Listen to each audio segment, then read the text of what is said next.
Amanda van Dyke from the Critical Minerals Hub, the founder indeed of the Critical Minerals Hub, is with us. Amanda, let's talk a bit about the state of mining. Critical minerals are really top of the agenda in mining at the moment. Where do you think we're at? It's a kind of interesting time for everybody. It is. And while critical minerals are definitely in the press and more people know about critical minerals than I think, well, more people think they know about critical minerals than ever before, and it's very topical. I think that that hasn't really there's a real lack of understanding about what critical minerals are and how they can be properly invested in, I think. Um, and where to properly invest in them. And because of that, a lot of the hype around it hasn't really translated to investment. So, what do you think the good starting point? I suppose should we lay out what are critical minerals? I mean, do you have any sort of bullet points for us on that score? Yeah, so critical minerals are minerals that are essential in some way to some either that are essential in something we do that are raw material inputs that are largely unsubstitutable, for which, and there's a big caveat here, the supply chain is at risk. So, for example, if whether that supply chain is controlled by one country or it's very, very hard to get or shortages are anticipated, there's a lot of reasons why a supply chain or access to a critical mineral can be at risk. But there's lots of things. For example, iron ore. Steel is a very big industry. It's really important to most countries to be able to get enough steel. But there's lots of iron ore in the world, and there's a really good, well-functioning global supply chain for iron ore. Therefore, steel itself is not a critical mineral.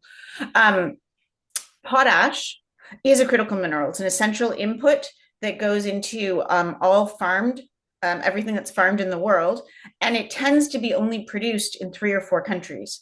Therefore, if you don't produce your own potash, your farming industry is at risk. Now, for some reason, people tend to conflate battery minerals and critical minerals. And in fact, a lot of battery minerals are critical minerals. So they have very opaque, difficult supply chains, and access to them is at risk as well. But there are fundamentally what a critical mineral is an essential mineral to some kind of economic function where we believe, or the powers that be believe, that the supply chain, therefore access to it for their economy, is at risk. So it could be anything really in theory. And I've seen some lists of critical minerals issued by certain countries. So actually, sort of surprisingly long. There can be quite a lot of them, depending on which country you are. So I think there are 69 critical minerals of, the 100 odd things on the periodic table that are considered critical.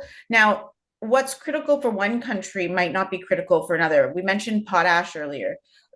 Potash is on the American critical minerals list because they produce a little bit, but nowhere near enough for their own consumption. But Canada, on the other hand, has not put it up. They produce more than enough. It's an export commodity. So for them, it's not a critical mineral, that supply chain. That's part of the nature of criticality is whether is it A, essential to your industry, and B, is it, or industries in your economy, and B, is your supply chain at risk? So if you produce lots of it, it's not a supply chain at risk. For example, well, gold is not a critical mineral, but it's one of the things America actually produces a lot of.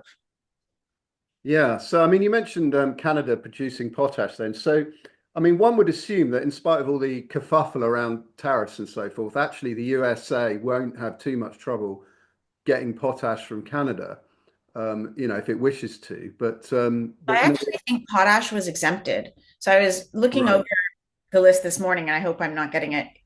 But a number of the raw material inputs, um, copper, copper and potash, I think were on the list of things that have been exempted from those tariffs because America needs them, because they're on the American critical minerals list. Right. So that would so you would say that actually because they're on that list, that's why they're exempted. I mean, I don't want to speak for the US administration right now, but I would assume the fact that they are essential. Whereas they put tariffs on aluminum and steel. Um, and the reason for that is because they're not critical, because America has a robust aluminum industry and steel industry. And it might be a little bit more expensive than Canadian and American steel, but nonetheless, they can produce it. It's not critical. They are capable of ramping up supply. They need them, but they're capable of getting the supply they need. So what about copper then? Does that feature on anybody's critical minerals list? So America very recently put it on theirs. There is a bit, so copper consumption has been going up every year. It's really essential to a lot of um, sectors of the economy, communications, EVs, um, copper is in everything. It's the most universally used metal, which is why um, now it's also in large production. So some countries have not put copper on their critical minerals list because there is a large global diversified supply chain. So much like steel, theoretically, um, it's not supply constrained now, but America's determined that the nature of their future demand for copper. So they've looked forward to how much they're going to need to ramp up their for growing economic use, and they think that it's a material that could be subject to scarcity for a lot of reasons, including geopolitics. Therefore, securing supplies of things that are essential to your economic well-being, where you anticipate supply shortages either now or in the future. Copper is one of those. Copper is one of those. So they've put it on the list. So what does it actually mean if a commodity, if a metal is on the list? I mean, you can be on a list. Does it actually have any sort of wider implications? Um, yes, it does. So if something's on a critical minerals list, it's been basically deemed strategic or important. Therefore, incentives and advantages are given to people that or companies that can source it. So if you want to develop a copper mine in the US right now, you're very likely to be able to get advantageous financing terms because from either Department of Defense or the DFC, like the DFC has just been told once they put copper when they put copper on the critical minerals list, he also empowered the DFC, which is the development bank of the US, to change its mandate to invest in domestic copper supply. And that was the first time he'd ever done that. And so they can invest equity, which is really essential for any project getting ahead. And the Department of Energy and the Department of Defense have both been issuing really good loans to companies that have projects in advanced development. So basically, it's putting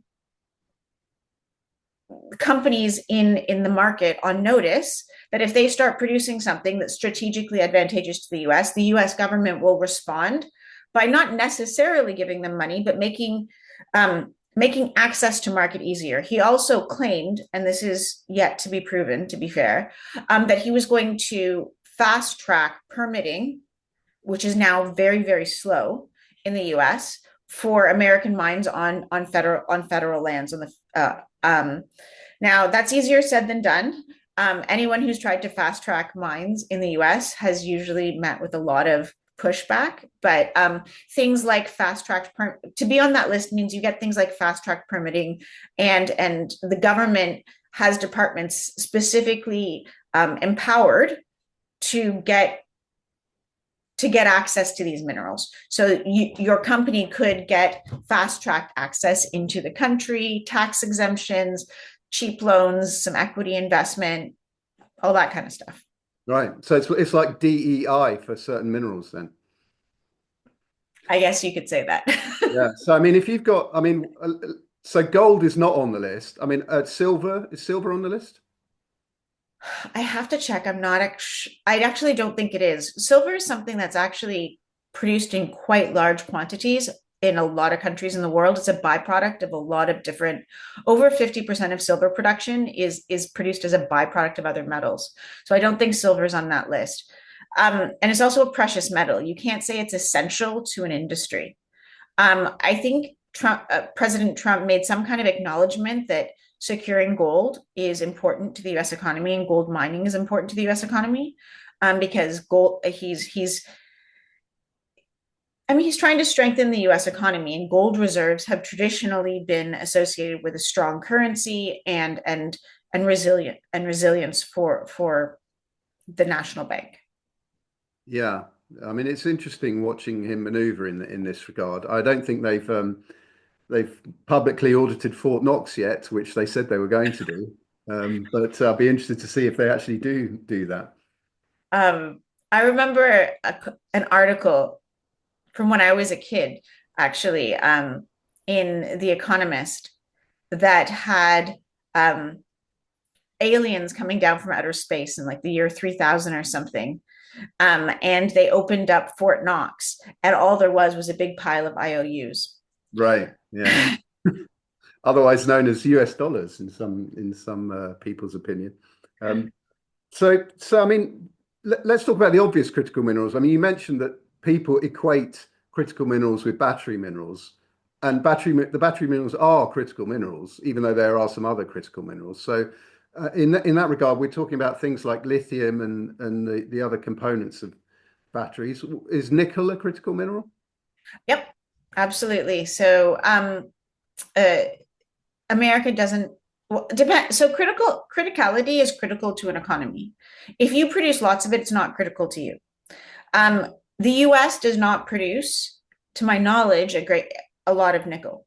Um, if you were Indonesia, for example, on the other hand, you're it's one of your biggest exports, so it's obviously not critical to you. The nature of criticality is it critical to your economy? Rare, random, fun fact: China clay, which is an industrial mineral, the UK is the largest producer of China clay in the world. It's not on our critical minerals list. It's on other people's critical minerals list because if you have a, um, it's essential to drilling muds in the oil and gas industry. So if you produce oil and gas, you need access to China clay to make your drilling work properly.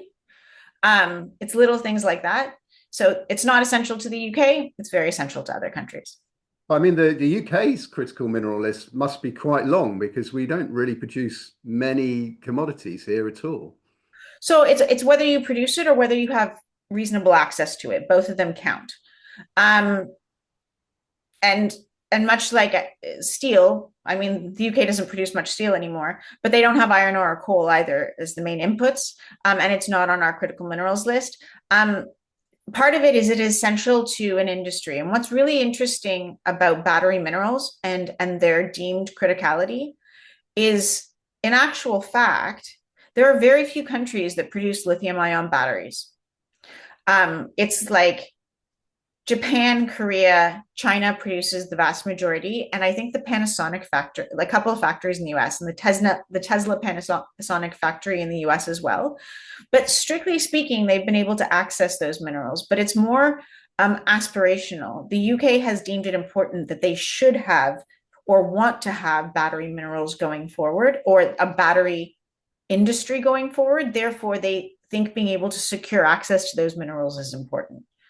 But it really depends. Like, if I'm to be perfectly blunt, if nobody ever builds a battery factory in the UK, then we don't need access to battery minerals. Right. And I mean, it's been tried. I don't think anybody is building a battery factory in the UK at the moment. But I think there was a couple of, this goes into a larger issue with critical minerals. China realized that raw material inputs were incredibly important to the development of a domestic manufacturing industry. A lot of the West has exported their manufacturing and chosen to focus on services. But a robust economy, the strongest economies in the world, have always had a domestic manufacturing industry. And without access to raw materials, especially critical minerals or whatever is critical to the manufacturing you have, your ability to control your own destiny is quite low. Which is and there was a time when offshoring to largely developing economies all of our manufacturing was considered a very attractive thing to do.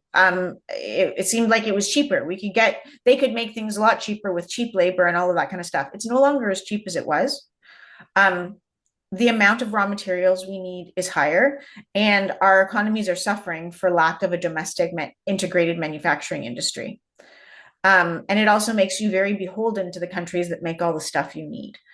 Um, I think that people need to be a bit, everyone loves to talk about batteries and how important they are to the energy transition. So part of the reason that I think that the UK has put so many battery minerals and things like rare earth minerals that are essential for permanent magnets onto their critical minerals list is because they have an aspiration to be able to produce things like windmills and batteries because they're signed up to the Paris Agreement but realistically, I'm not sure that they have any manufacturing capacity at this point in time for you don't need to just access the critical minerals. You need to build the factories that build the products that are used in the critical minerals. Yeah, I mean, it's interesting. We see these European lithium companies. I mean, there's some in the UK as well, but some in Europe, and they go out and sort of market their location as being a critical mineral for Europe.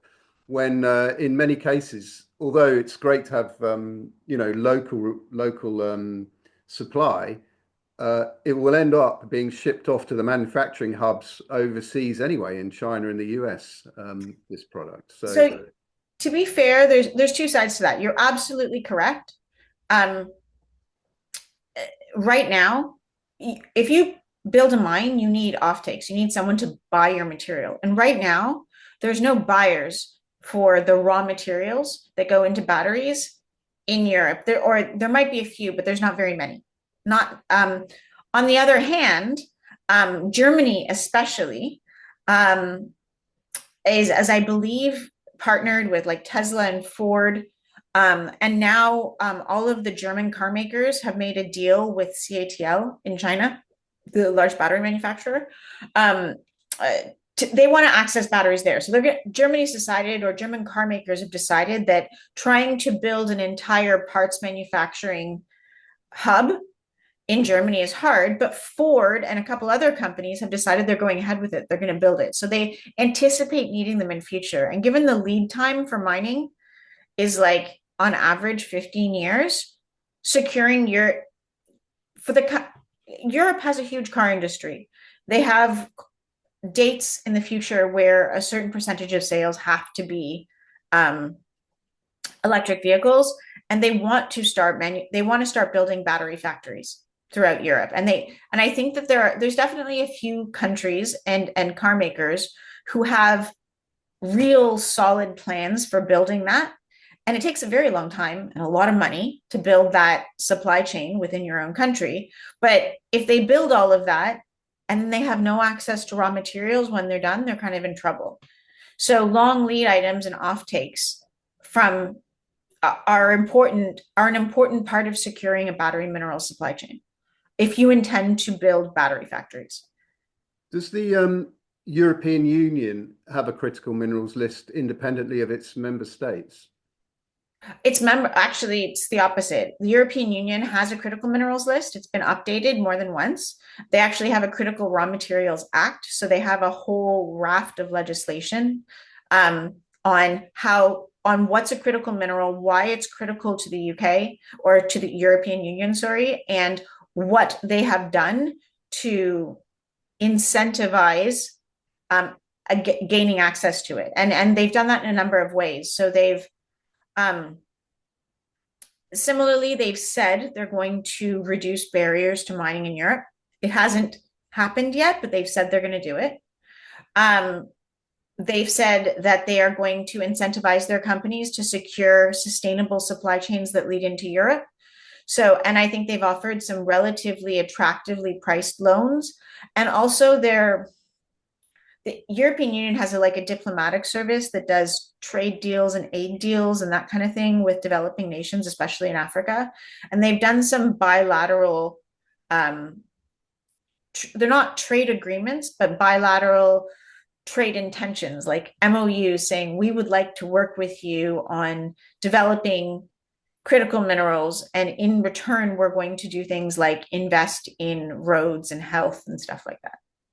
Yeah, is graphite on the critical Yes, minerals list? yeah, Yeah, absolutely. does it remind that when you were just talking about the European Union's diplomatic service or its ability to sort of transact at the Europe level of the European Union, it reminded me of the project that Blenco Resources is developing in Uganda. They've got a agreement with the European Union to supply graphite for buses. Um, or electric buses, I think. And so I imagine that that kind of thing is going to be increasingly evident over the years that companies will be able to cut deals like that. I mean, there's another company that's got a project in Madagascar, an ionic clay um, rare earths project that's cut a deal with the DFC that you were talking about a moment ago to supply directly into America. I mean, these deals are sort of MOUs rather than hard and fast, but the intention, the direction of travel sort of seems to be. So all of this critical minerals hoopla has led to a lot of these MOUs. So are they proper trade agreements and proper offtake deals? Not yet, but they show a direction of travel. They show that they intend to work with them to supply. Now, to be fair, um, ionic clays, I believe, produce rare earths, and rare earths tend to be on everyone's critical minerals list. But right now, America doesn't have rare earth processing capacity. So the DFC invested in a company called Syrah in Mozambique, which is one of the few up and producing African graphite players.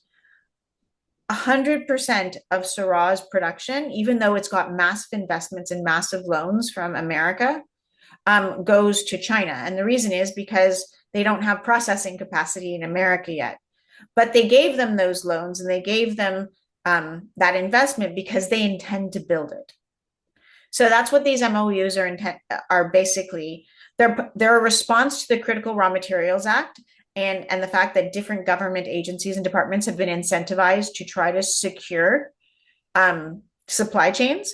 Unfortunately, there's a whole lot of missing bits. And in the interim, all of these companies who want a real offtake agreement so that they can get the loans they need to build their factories have to do them with China, because China is the only one who's presently buying the graphite and the nickel and the rare earth materials. So is there a sense though that there's quite a lot of meddling going on here? I'm thinking, I mean, one example springs to mind. There's a cobalt project, the Idaho Cobalt Project, Yes. and it was never developed. I don't know what its status is now, but for decades it just wasn't developed because it wasn't economic to develop it. There was cobalt coming in from other parts of the world, and developing that particular project just didn't make any sense from an economic point of view. But strategically speaking, there's a cobalt project in the USA whenever they want to develop it. It's just a question of whether it makes sense from an economic perspective. So, I wonder if the world starts closing into separate trade blocks, whether the market isn't going to sort all this stuff out anyway, and projects which have been uneconomic are going to become economic, and whether or not it's on the critical minerals list is going to be a secondary factor. Actually, I would disagree, to be perfectly honest. Yeah. I've been in this industry for almost 20 years now, and what I've never seen is a premium. I've never seen green premiums. Like if you've got a greener project, people are never willing to pay more than the market for their raw material.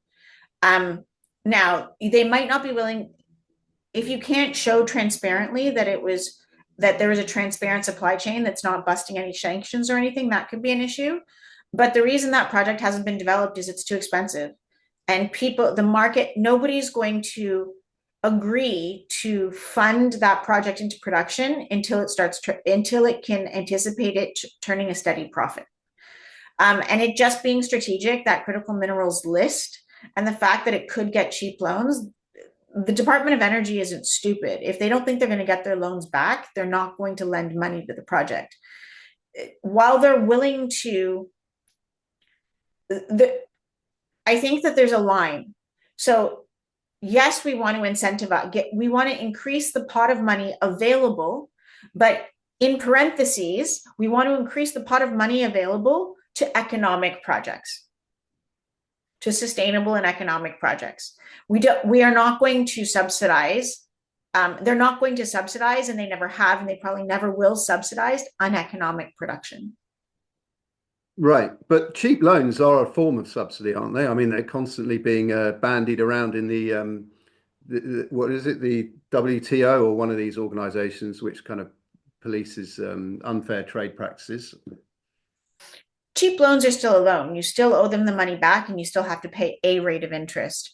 I think free money, money you don't have to pay back, grants would be considered. It's a very fine line. Cheap loans are definitely a form of incentivization, but to be fair here, look, China, as I mentioned, China has the most impressive, advanced battery materials industry and secured supply chain on the planet. 25 years ago, China had a crystal ball and they said, we think we want to be a manufacturing hub and we want to start. We think that the batteries and EVs are going to be real. So they incentivize the same way, not explicitly with the Critical Raw Materials Act or anything, but they incentivized their companies the same way. And they basically said, we'll give you cheap loans, we'll invest some equity in companies that secure a raw materials supply chain and who are building that supply chain. So now CATL would have initially had the biggest battery company on the planet, but 25 years ago when they were just starting out, I'm not sure about this, I'm guessing, so I don't want to say something as untrue, but I have a very strong feel. Almost all the major companies in China started out with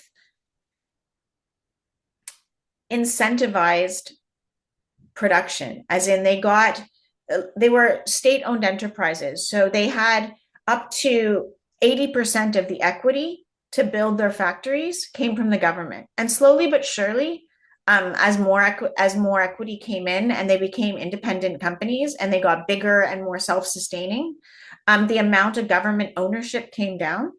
But initially, the government owned a lot the equity in a lot of those companies.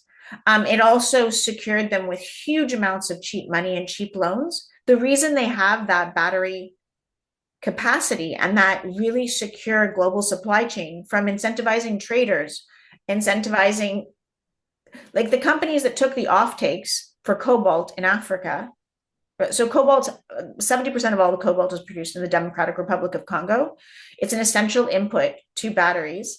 And initially, they funded both Chinese trading firms and the Chinese battery manufacturers. Like they gave the money to the Chinese battery manufacturer who gave a prepaid offtake to the producer who could build mines in the Congo.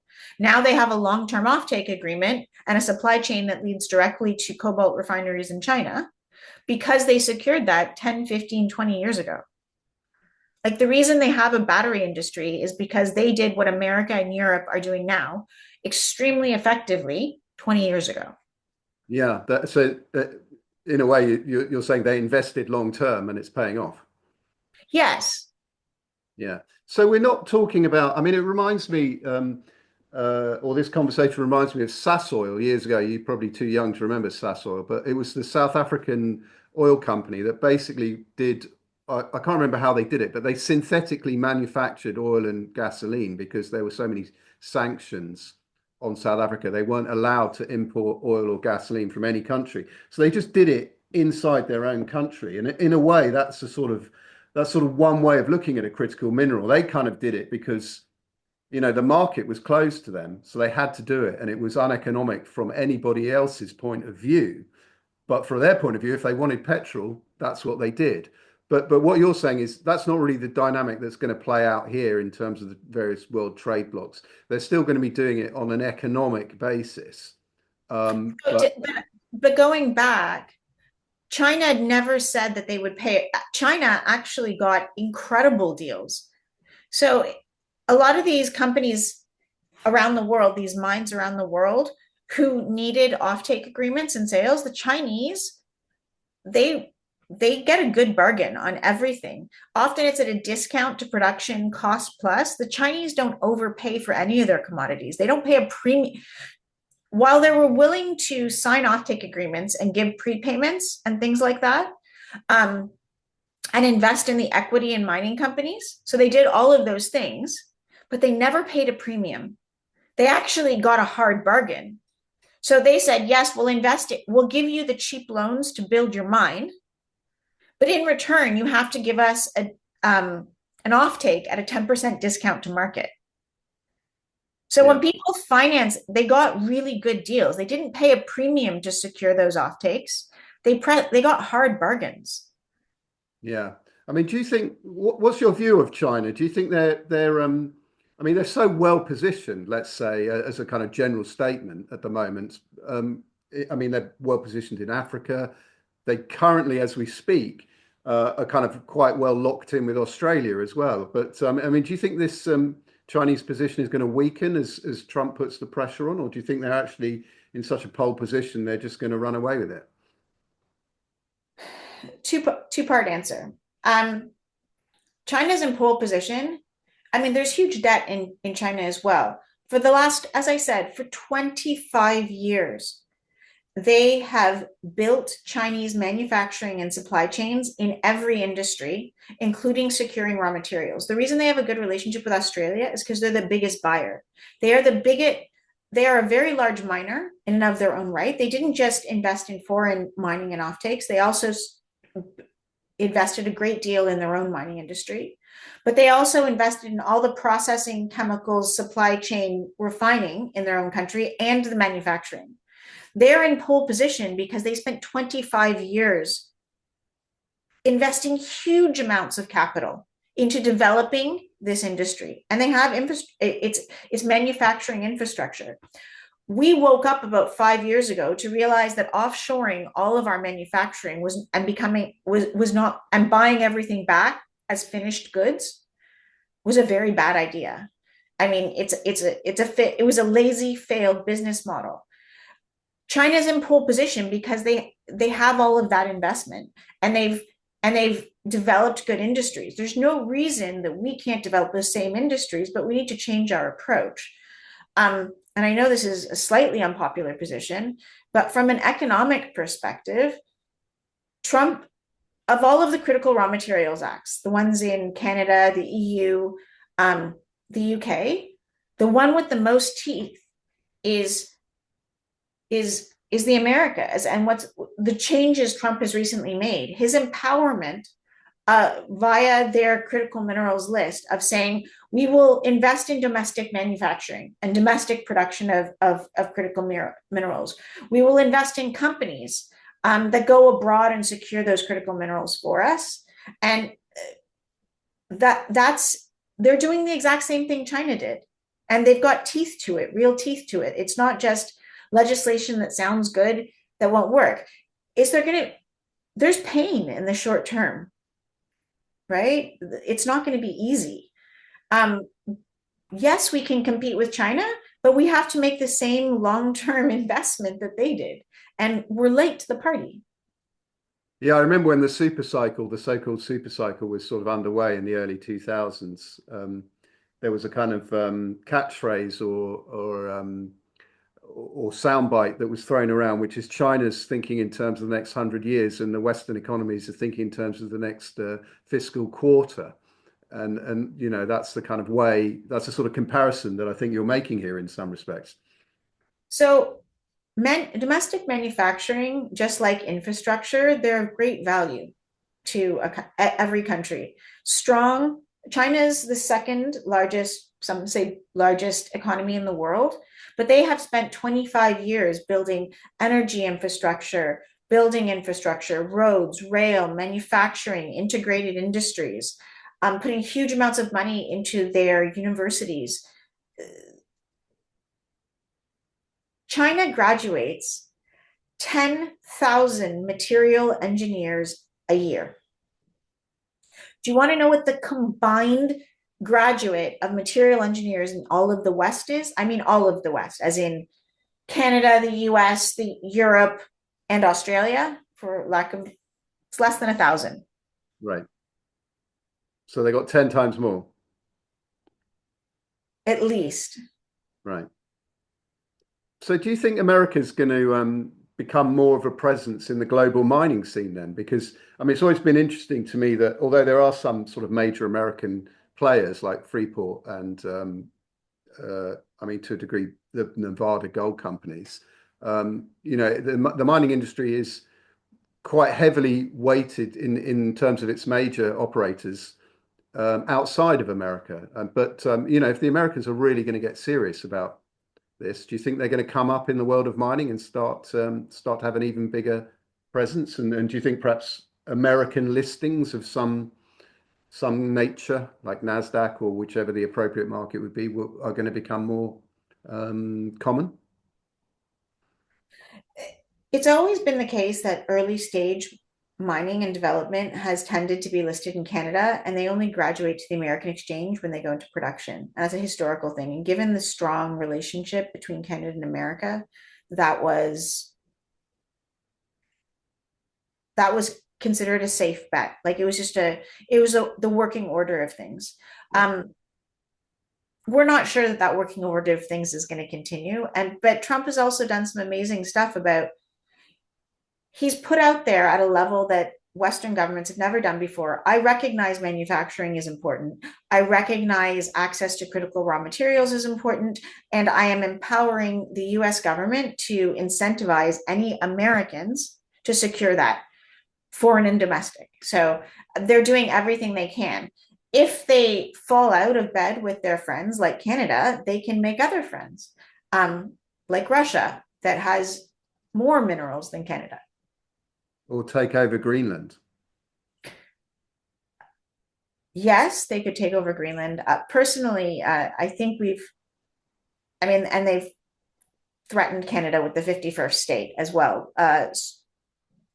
Realistically, I think that's unlikely. I think that President Trump makes bold, brash, extreme statements because he wants to get people to the table to discuss a more rational deal.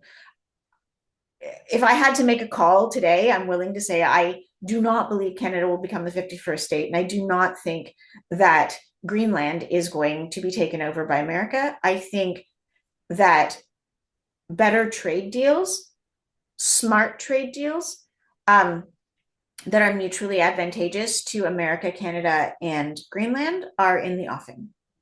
But do you think that the significance of minerals, critical or otherwise, is sometimes overplayed in the American dialogue about these things? I mean, there seems to be quite a lot of conversation in certainly on the sort of the more right-leaning side of the American political conversation, that a lot of foreign policy decisions are made on the basis of what minerals certain countries have.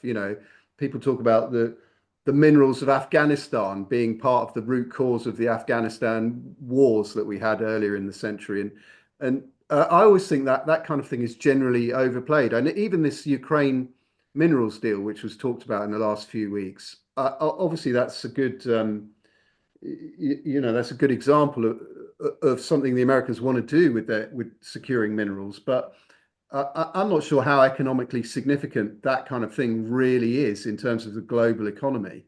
And Well, whether, I can tell you exactly because I looked heavily into both of those things. So, right, lithium itself is not actually, lithium and rare earths are not actually that rare.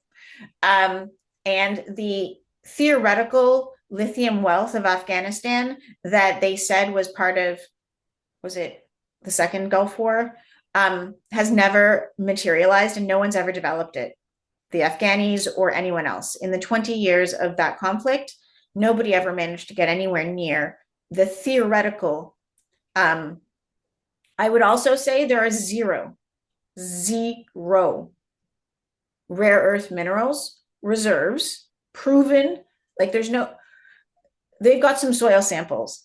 And even if they found them, they're not worth trillions of dollars. The entire, I think, rare earth market on the planet is worth 25 billion. How they could be worth trillions in one country is beyond my understanding. And if they did find that much, which they haven't, but let's just say theoretically, hypothetically, they find a secret cache of rare earth minerals that big, they would crush the market and they would be worth less.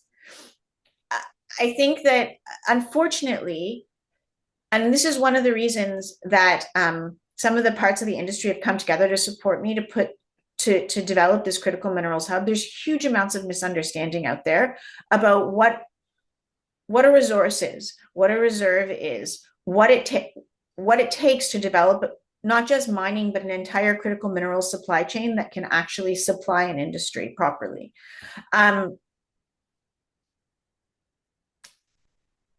The media loves to tell a big bad story saying, oh, the whole reason we invaded Afghanistan was for the lithium. No, I'm afraid not. There's never been proven reserves, and how these absurd numbers get applied to it. I actually think the media should be censored, frankly, or not censored. Censored is a bad word, but I think the media should take some responsibility when they make completely absurd statements like that. That'll be the day. My point is, it is literally impossible to have trillions of dollars worth of rare earths in Ukraine. It would be more rare earths than we think is in the Earth's crust in one country. Yeah. So it is all sort of smoke and mirrors in a manner of speaking. Yeah. I mean, basically in the Ukraine, they had an old Soviet. So remember, they separated in, I think, 1991 from Russia. In 1991, they gained their independence. So quite some time now, over 30 years. They separated from Russia, and they have old Soviet level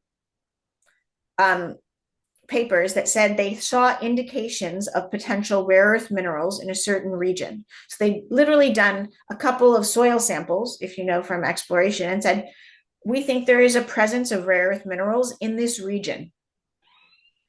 And then President Zelensky went to America in November last year when they were trying to have some kind of political savior to basically beg the Americans to keep funding the war in Ukraine. And he said, we potentially have trillions of dollars worth of rare earth minerals. So if you save us, you can get access to these rare earth minerals. And he put it in the victory plan for the Ukraine. There is no resource. There's no geologist on the planet who has ever said there's trillions of dollars worth. There's no drilling, there's no audits. He literally said, I've got I've got a little hole that I saw a little bit of rare earths in. And I think that there are rare earths in this region of the Ukraine. And he said he multiplied that hole on the whole region and said it's all full of rare earths. There is no proof for that statement whatsoever.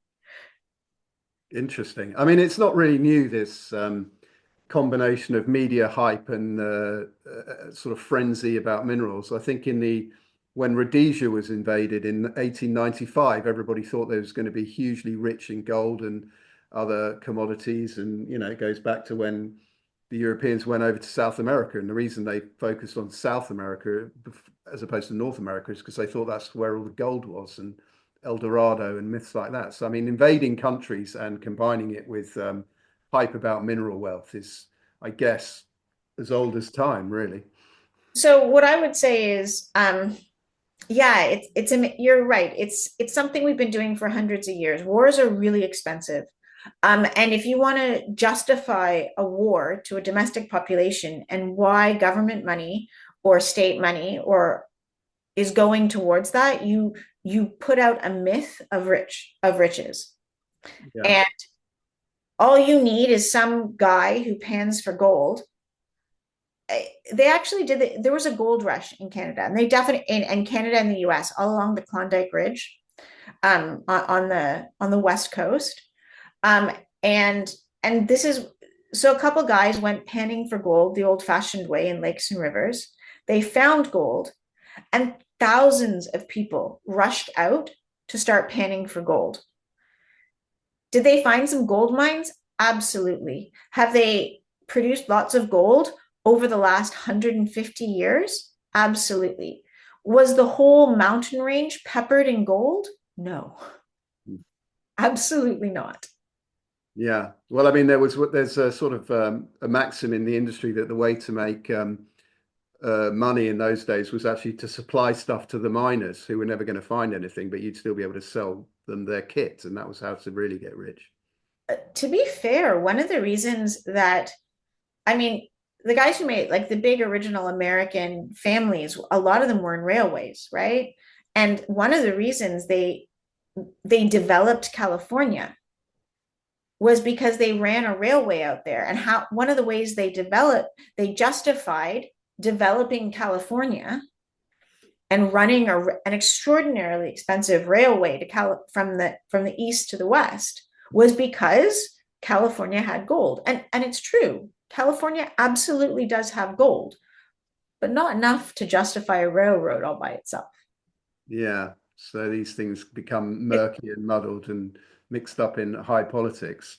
So but if you tell people there's gold in those hills, you'll be amazed what people do.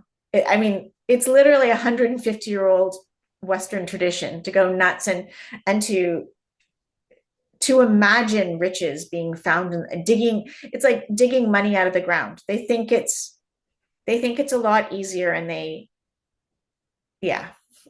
well, I think that's why Dakota was, I don't know whether it was North or South Dakota, but my understanding is that one of the Dakotas, or perhaps both, was taken away from the North American Indians when it had previously been designated as a reserve or part of that area, precisely for that reason, that there were just so many people going in there looking for gold that on all practical purposes, it was no longer an Indian reserve anyway, because the miners were just taking over. Right. But how many gold mines are in the Dakotas? No idea. Is it zero?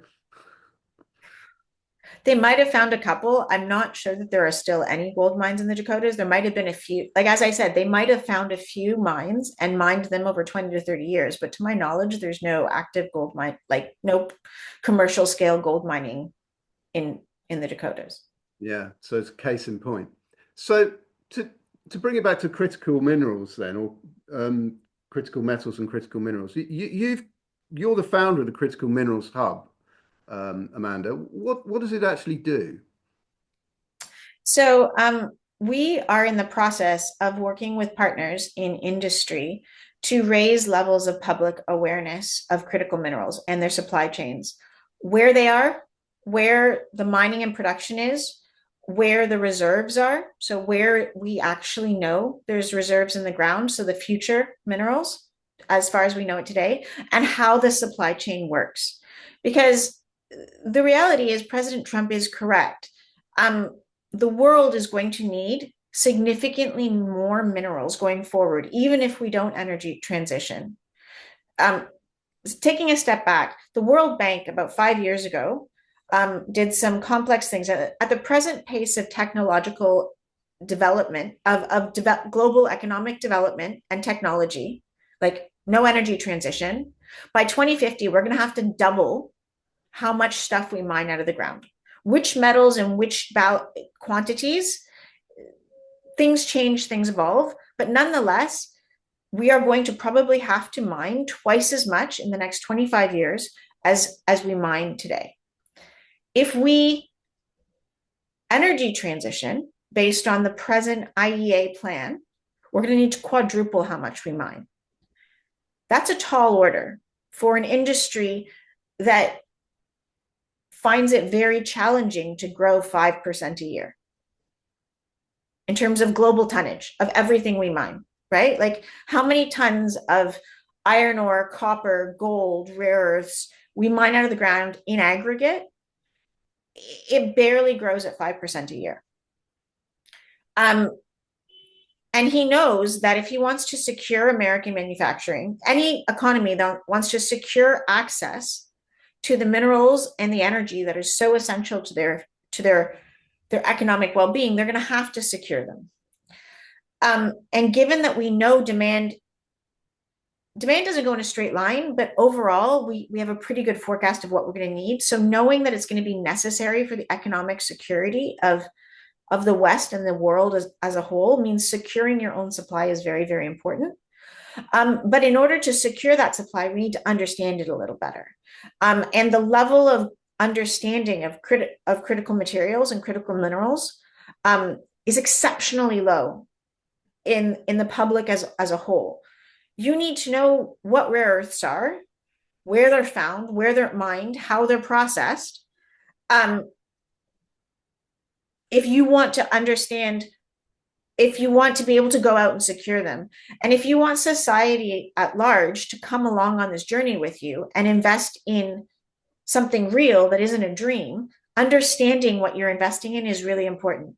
And so various members of the mining industry have, and something called the Critical Minerals Association, which is an international industry body that supports people that work in the critical minerals industry on a global basis, believe that it's within all society's best interest to raise levels of awareness of critical minerals facts and figures, and make sure it's accessible to everyone so that we can inform the debate. So we start making better decisions about what we invest in and how we secure our supply of critical minerals for our own economic futures.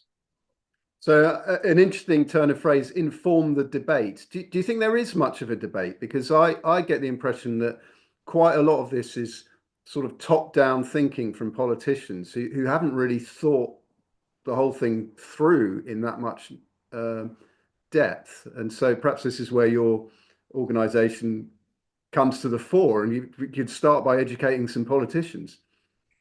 So the Critical Minerals Association in the UK, which is part of the broader International Critical Minerals Association, actually does. They talk to governments on a regular basis, as does, and they try to inform that debate. It's been very challenging because you're coming from an incredible low level of knowledge, and also an incredible level of misinformation. So when you're telling people, so they have a piece of paper from the president of a nation state that says we have trillions of dollars of rare earth minerals in our backyard. And some poor geologist and United States Geological Survey and Javier Blas from Bloomberg are like, no, that's not true. And they're like, but the president of the country put it in writing. Yeah. Right. And so what do you do when that happens? I don't think you fight with them. I don't think starting an argument's the right way. But I think when stuff like this is all a symptom of a world that's getting shorter of critical minerals and is trying to secure access. And we believe that that'll be done in a much better way if we put out some information on a general basis so that anyone who wants to know where global rare earth mineral reserves are can find out. Yeah. So I guess what are you actually doing then? So it's an information website. It's kind of we'll be putting out fact sheets that show where all the reserves are, where all the mining production is, and where all of the supply chain globally is located today, and the reserves being the future potential supply.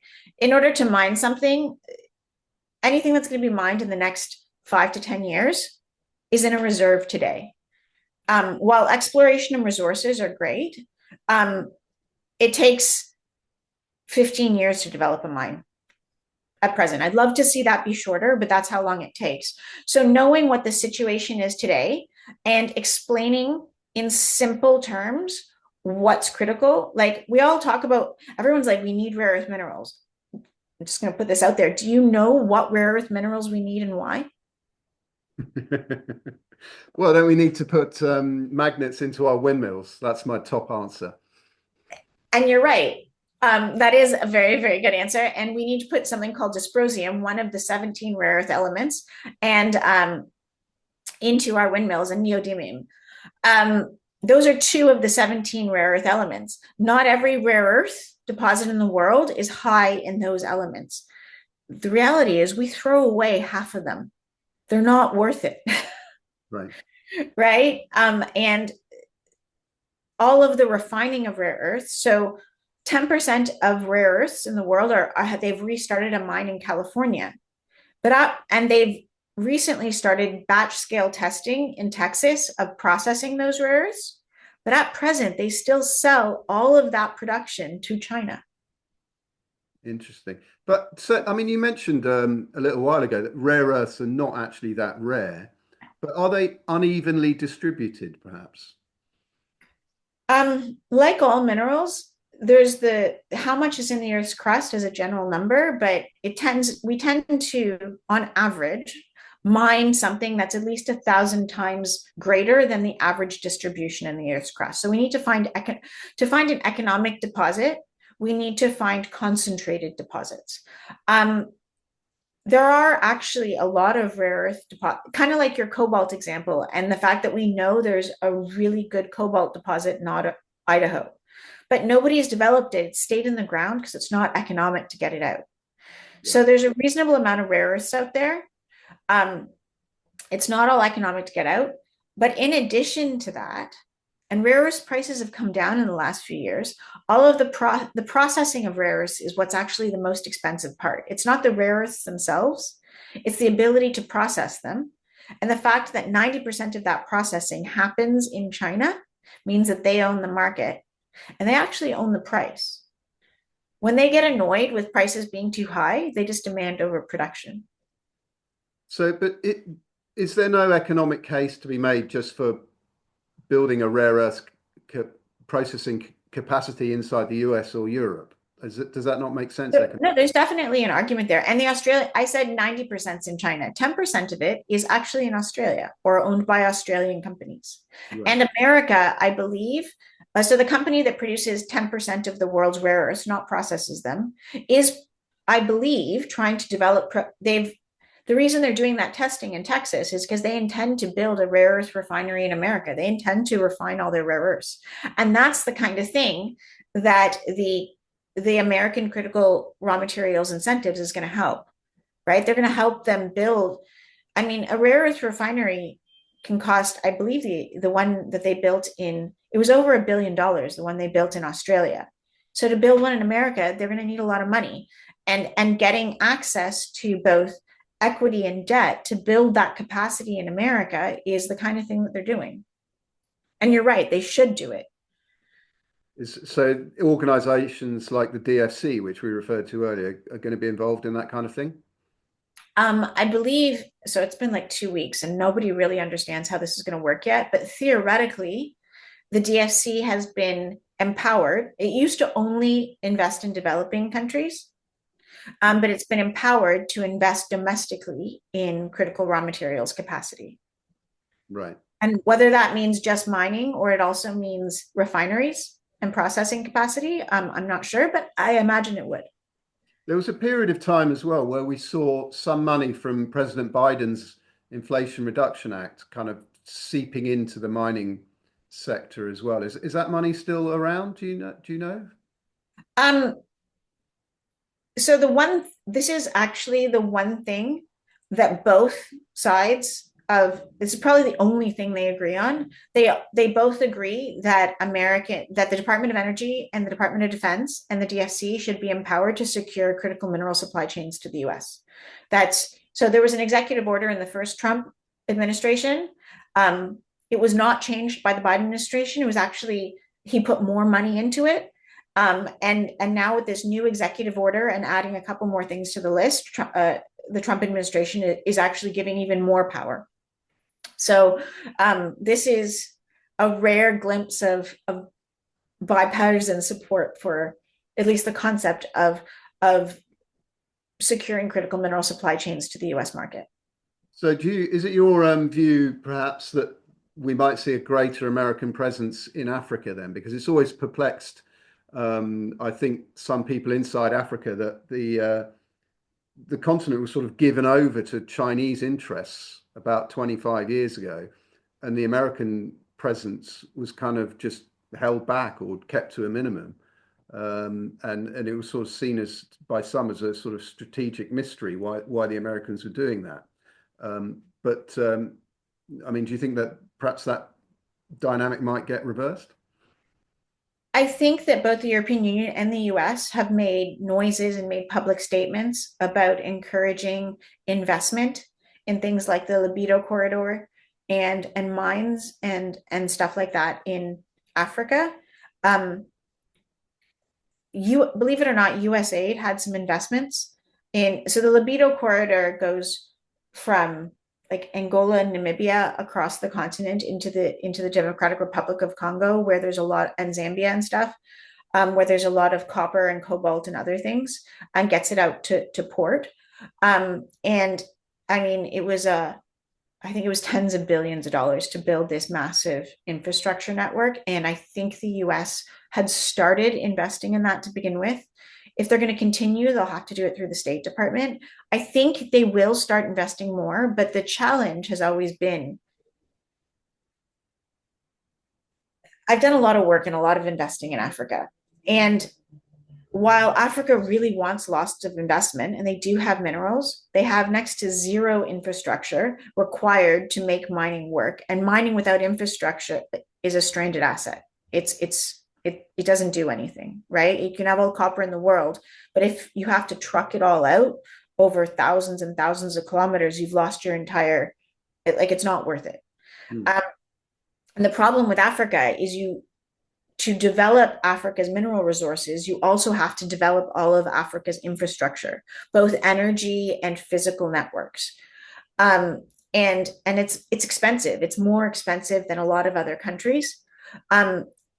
China has been doing it successfully, but China doesn't have the same criteria for risk and investment that we do. I still think that Western investors who are looking to secure their loans and are going to find dealing with it undeveloped markets difficult. I mean, the reality is investing in Africa is risky, and it was beyond the risk appetite of a lot of both Europe and North America for a very long time. I think it will change, but it's not going to happen as quickly or to the extent that everyone hopes it will, because there are some very real barriers, economic barriers to investing in Africa for minerals. Yeah, and also sort of on a side issue in relation to that topic, the Trump administration appears to be taking a hostile posture towards South Africa, which is actually one of the leading mining countries on the continent. I think that's less true than it used to be. Now, the issue with South Africa is more political and probably sparked by Elon Musk and the fact that it has to do with the fall of apartheid and a number of other things that are very topics I really don't want to get into. But the reality is South Africa has been developing really slowly since the fall of apartheid. And while they used to have a huge mining industry and they used to be the only real miners on the continent, that has changed. They have not built very many new mines. All of their mines tend to be very old, very deep, and very inefficient. They already have extremely good trading relationships to sell the majority of their coal.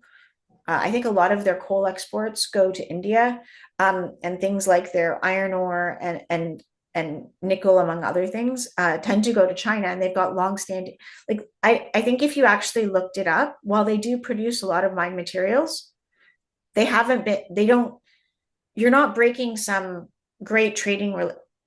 The rest of Africa, as in Zambia and the DRC, and West Africa, produce tons of metal as well, probably enough to rival at this point South Africa, and that most of the production from South Africa doesn't go to America anyway. So they're cutting off a trade relationship they didn't really have and potentially don't need. Right. I mean, it's a complicated place. It's interesting to me to see, north of traveling slightly north, that Ethiopia seems to be picking itself up from quite a crazy period, and there's some mining activity happening there now. So these things come and go, I guess. But that goes back to, that's the challenge for China's not scared of a little war that stops production for a year. That's not going to stop them from investing. And Ethiopia definitely has some, I've seen 2 or 3 really nice deposits that they're looking to develop there for gold. And there was I think there used to be a big potash deposit there as well. And they definitely, I mean, it's a huge country and they definitely have mineral wealth. Um, but everything in the country stopped for a year because they had a little war.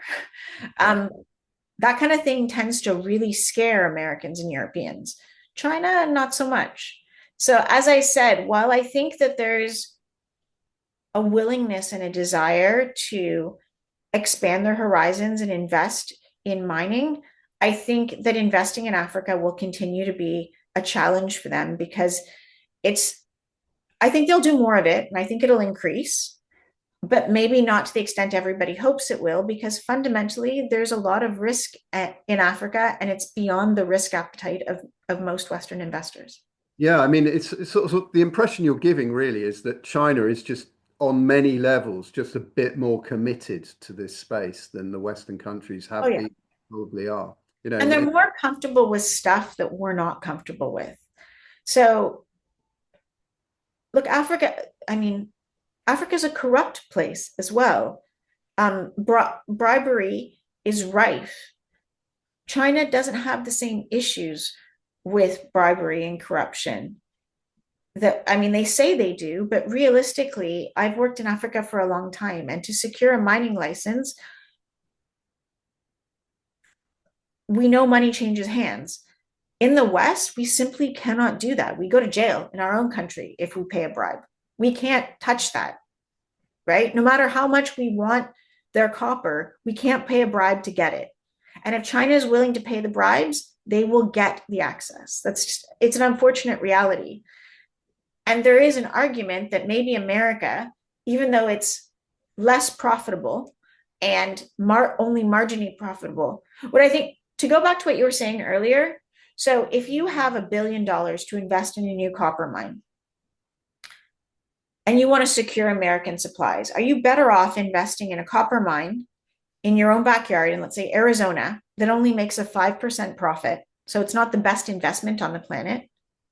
Or invest in the one in Africa that makes a 20% profit, but the government could repossess it. You might have to pay a bribe to get it. You have to build roads and rail to be able to access it. And you haven't, and you're employing a lot of people in Africa when people in America really need jobs. So yes, Western mining is expensive and potentially less profitable. And do I think we won't invest in that copper mine if it doesn't wash its face, or if it's producing at a loss? But it doesn't need to make as much money to justify investing in the American copper mine as it needs to justify investing in the African copper mine. Does yeah, that make sense?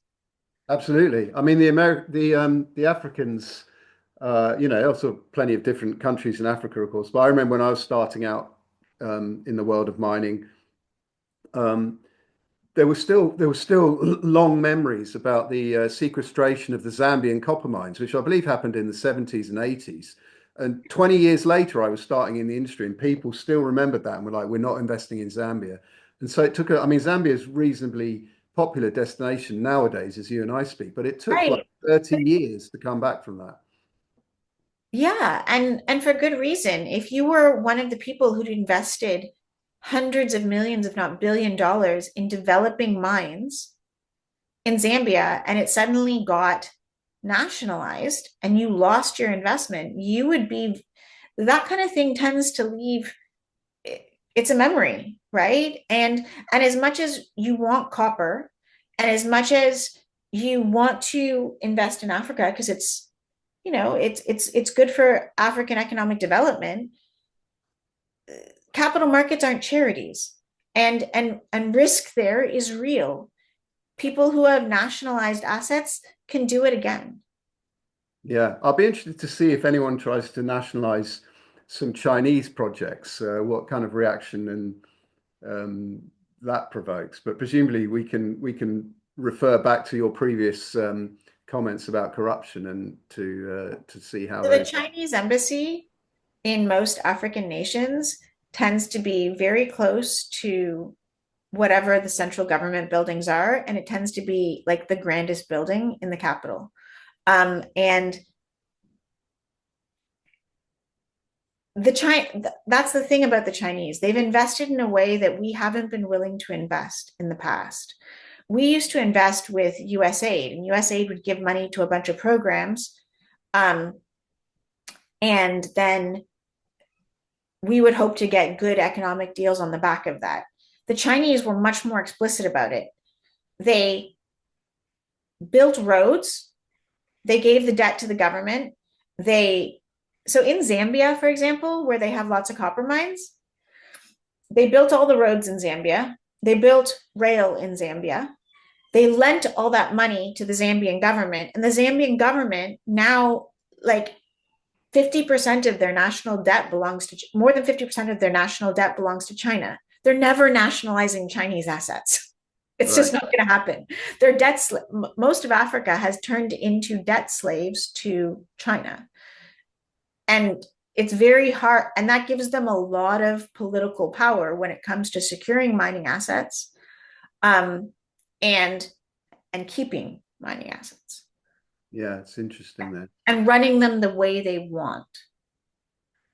Yeah, I believe there is occasionally some sort of local protests in Zambia against the Chinese presence, but they don't seem to be able to deliver much change when these protests happen. Well, I mean, I've heard rumors that they actually have Chinese speakers and Chinese people embedded in the Zambian police force. All right, interesting. Um, As I said, 25 years of the state and Chinese industry working hand in hand to secure critical mineral supply chains. They're very embedded. And they can do things that we can't, unfortunately. And I don't see that changing very quickly. Like, as much as President Trump is a pragmatist, I don't think he will never approve American companies paying bribes. yeah, yeah. So this is the world we live in. So, but before we wrap it up, Amanda, let's just turn to another emerging jurisdiction, which I believe you're familiar with, Saudi Arabia. I understand you went there recently, and that's becoming quite a hot spot for mining in some respects. I'd be interested to hear your views and whether there are any sort of critical minerals angles as well. So Saudi has this thing called Saudi 2030, which is they want to increase their mining industry. And by that, they don't necessarily, they have basically, it's not a critical minerals list per se, but it's a prioritization on mining and refining as core to the development of the Saudi Arabian economy. And it's backed by the government. And so starting in, I think, 2022, January 22, I started going every year for something called the Future Minerals Conference, where they invited the global mining industry to come to Saudi Arabia to invest in exploring and developing Saudi Arabia itself. And Saudi Arabia is part of something geologically called the Arabian Nubian Shield, which is reasonably rich in potential copper, zinc, gold, and silver. And they also have a state mining company called Ma'aden, which is a very large global phosphate producer. So they wanted to encourage exploration and development of their domestic mining industry. But they also envision Saudi Arabia becoming a hub for processing. And the reason for that is you need if you want to build refining capacity for the mining industry, which is just as important as the minerals themselves, sometimes more important, you need the two largest inputs into refining are capital and energy. And those are two things Saudi Arabia has, and its geographic location close to Africa, close to Central Asia, and on the route to China means that it could very well, there's a very reasonable argument behind them becoming a metal processing hub and having the raw material inputs to make them both geographically located and having the raw material inputs to be a good processing hub. So between their domestic mining and that, they really are making a go of encouraging the global mining community, including China, to develop that within Saudi Arabia as a major pillar of their economy, because they're trying to diversify away from oil. Being dependent on just one commodity is not safe for anyone. And they're making a good go of it, to be honest. It's quite impressive. But one of the things that I think a lot of people misunderstand about the Saudi and the Middle East generally investing in the global mining sector is they're not just investing in mining, because I think mining is, they're investing in Saudi Arabia. They're investing in developing the Saudi Arabian mining sector. So unless your project is related in some way to Saudi Arabia, like I've heard, if you're producing lithium and you want to refine that lithium in Saudi Arabia, you might get Saudi Arabian investment. But there has to be some reason for Saudi to invest. They're not willy-nilly investing in mining all over the world. They're investing in mining that they think is going to help strengthen the Saudi Arabian mining industry. Yeah, and I mean, there's a lot of open space in Saudi Arabia. Do you think it's actually richly endowed with metals? You mentioned the Arabian Nubian Shield a moment ago, and do you think there's a lot to be out there that's yet to be discovered? I've spoken to a number of geologists that are working out there. I mean, Barrick has found something. Friedland, I believe, has made a discovery as well with his copper company, and I know a bunch of guys who are actively exploring. So it's huge, and to be fair, they're at the early stages of exploring and developing. But I think that geostatistically, I think I've seen it bandied around that they should have anywhere between 5 and 10 major deposits. They just need to find them, but it could take them 10 years to find them. You never know. Yeah, well, I guess they've got the money and the inclination, then it makes it somewhat more likely. Yeah, I think Saudi Arabia is, well, I'm Canadian originally, and it reminds me a bit of Canada. People, they see it on a map, but they don't really understand how big it is. It's really big. Yeah, and is it quite empty as well? Yeah, I mean, I think the majority of the population is in either Riyadh, which is more central, or in cities along the coastlines. I think the majority of the center mass, it's kind of like Australia. There's a few things in the middle, but not very much. It's mostly wide open spaces. Yeah, so it's a country to keep watch on then. So do you think to sort of wrap it up then, Amanda, I mean, we've mainly been talking about critical minerals today.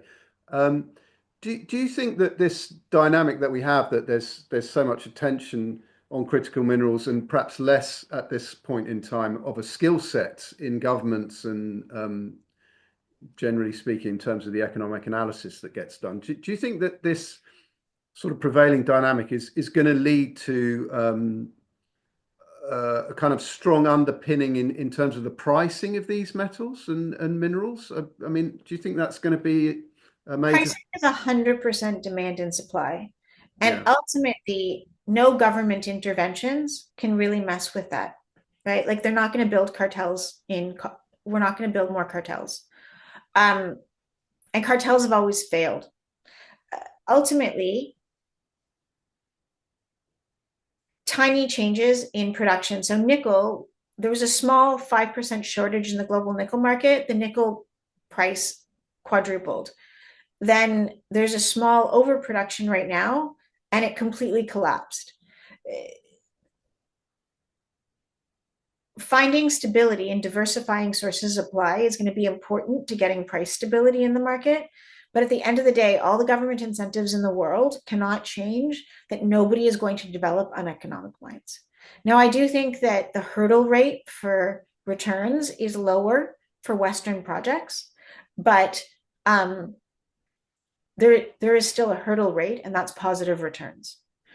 And on a conservative forecast of prices, and unfortunately, commodity prices and metals prices have always been volatile. So a conservative estimation of future costs is going to be required. I don't think all the incentives in the world can change that. no.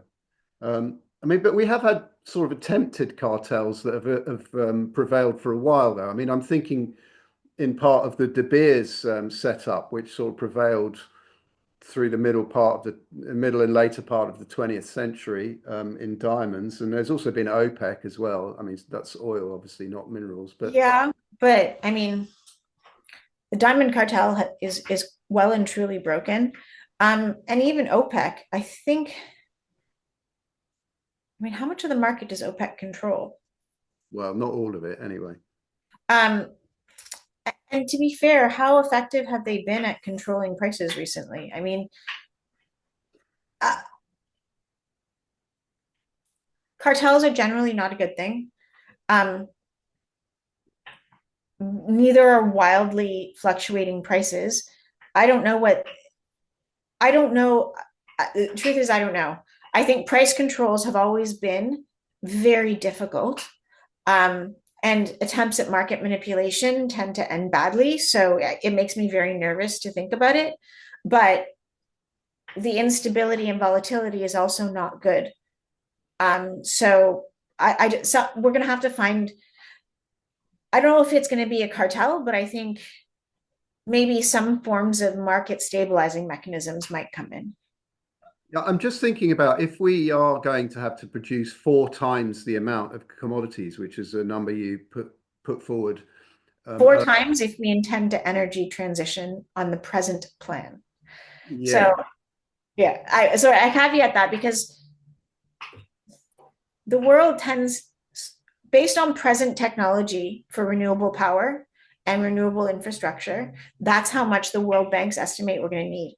I think that's, I think it's extremely um, aggressive and not necessarily possible. I don't know if the global mining community is capable of producing that much metal to power both economic and technological development and that much renewable power infrastructure. Um, it might happen. We might find vast new deposits using new exploration techniques. We might start mining the deep sea. Um, but it's very hard to predict that kind of thing. The truth always tends to be somewhere in the middle. I think quadrupling global mining production over the next 25 years is going to be extremely hard. I think we're going to have to find substitutions. I think we're going to have to find metals that are more common and technology that uses more common, more abundant metals and minerals if we hope to do that. yeah. I mean, I guess that's an interesting point to sort of leave it on that these technologies actually themselves are evolving, aren't they? So battery technology now isn't what it was 5 or 10 years ago, and in another sort of 10 years' time, it may be far more efficient in its use both of commodities and in its production of energy. Yeah, I mean, there was an assumption that we would use. So part of the issue with intermittent power supply in renewable power is its intermittent power supply. And it only really becomes, we're only using it to maximum efficiency if we also add battery storage. And in the first generation of renewable power, we didn't include battery storage. So we're only using like a quarter of the energy we produce out of windmills and solar panels, et cetera. If you add a battery to it, you can store that energy regardless of and then draw it out as you need it, and it means our usage of it becomes great. But one of the reasons we didn't install all that battery capacity is because it was expensive. And they thought we would use something called vanadium redox batteries. Vanadium is a fairly rare metal, but there's been huge progress made on sodium batteries, salt batteries, and that could very well replace it, and that could completely change the efficiency and utilization of renewable power sources. So, as I said, based on the technology we have today, we would need to quadruple global mine production. I believe that a combination of push and pull, as in economics will play a role and technology will evolve towards materials that are economic to develop. Yeah. Okay. Well, we'll watch this space with great interest and go to the Critical Minerals Hub to find out all the latest stats and info. It's really great to talk to you today, Amanda. Thanks very much for your time and for all of the insights that you've given us. Thank you so much for having me. It's been a pleasure.